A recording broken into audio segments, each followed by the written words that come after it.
social issues, religious wars, and even petty disagreements. This adds to the noise teenagers like me are surrounded with the many decisions we need to navigate, like what to study in college, how do I get to my friends, what kinds of movies, music, or literature should I consume. With the advent of the internet, our world today has gotten even bigger. I would dare say a million-fold, because access to the people, cultures, and even make-believe worlds are right at our fingertips. This just means the noise has gotten even louder. This makes matters quite unfavorable for us teens who are believers, because it challenges our convictions. The noise tends to take away our focus on God's plan and how we are able to know what His perfect will is. It affects how you think, say, or do, and the issues, the very many issues that add to that noise, have become a distraction in our walk to become better people and better believers. And I mean authentic, gracious, kind, and loving believers.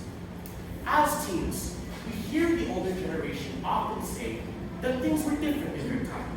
And I agree, times have changed. But the incessant reminder only continues to make the young apathetic towards the elder. It validates the feeling of being misunderstood, which is many times the reason why teens don't tell their parents about how they truly feel. The problem is, both generations insist that their own ways are either better or the only way to follow. We have to understand this generational discord. Ephesians 6 encourages children to obey their parents in the Lord, for it is right. And it is right. There is joy and order in the house when children commit to obeying God's commandments. We all know 2 verses later, Ephesians admonishes, "Ye fathers, provoke not your children to wrath, but bring them up in the nurture and admonition of the Lord." Ephesians 6 speaks to 2 generations, the children and the fathers. It addresses the generational discord God knew we would be struggling with. This is important because this verse brings the promise that if we uphold this biblical call, our older generation will see us being brought up in the nature and admonition of the Lord. But sadly, this is not the case of what is happening today. Now let me get back to the noise. Today, we see young and old engaging into disagreements that often become ugly.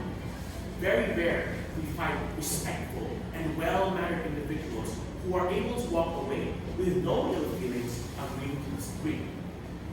Leviticus chapter 19, verse 32 says, "Stand up in the presence of the aged, show respect to your elders, and revere your God." I think there is room for both to adjust. Teens should not be afraid to speak up, but maintain respect. And the old can speak their mind, but should not insist on the young to immediately submit to their idea. We have to undo the distrust that noise has brought. Christians alike often find themselves struggling on how to fight for the truth and to love others at the same time.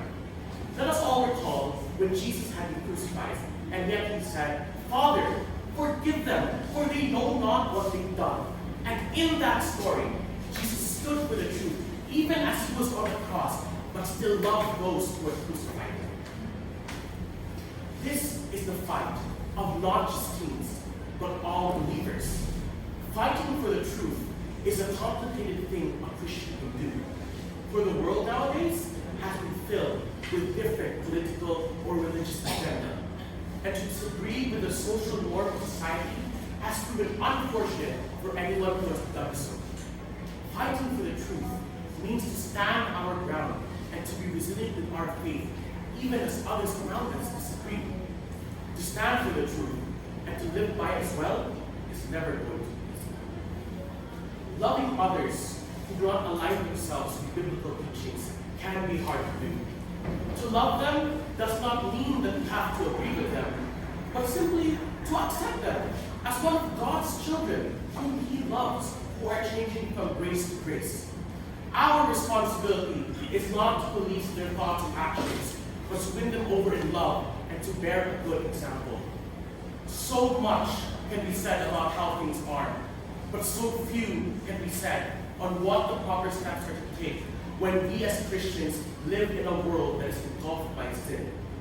It can be all so frustrating, but like many who have walked with Christ, we must believe that He is in control and to keep our faith in Him strong, even when at times it all seems pointless.